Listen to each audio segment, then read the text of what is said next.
Արման, ինչը խանգարեց հաղթելու համար։ Բան չխանգարեց, այս պրավիլները մի քիչ ծանր էր ինձ համար, որովհետև 6 րոպե, դա շատ քիչ է ինձ համար, հետո էլ բացի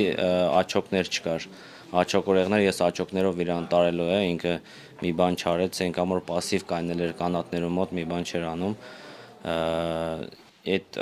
պրավիլները ինքն է ընտրել, որովհետև որ նիչի անի։ Ինչու էիր համաձայնվել այդ դեպքում։ Գիտեիր, որ վտանգավոր է, որովհետև կարող անընդհատ փախներ։ Հա, ես տարվելու չէի, ես գիտեի դա ու երկրորդն է Հայաստանում գկայի գոնա մի հատ շոու կանեի մեր ժողովրդի համար։ Իմ ցելս էտի UFC-ն է ու գիտեմ որ 5, 6, 7 տարի UFC-ն ստե չի լինելու ու այտենց որոշեցի գոնա այդ գրապլինգ անեմ։ Ու տարբեր անուններն են տալի, բայց այտենց մեծ անուն չեն, Շարան շատ մեծ անուն է, ինքը ծանրքաշ է ու ասի ժողովրդի համար դա լավ կեղնի, էլի շոուի համար, մարքեթինգի համար, էսի ոնց որ խայպ է, էլի, այտենց տուրնիր չէ։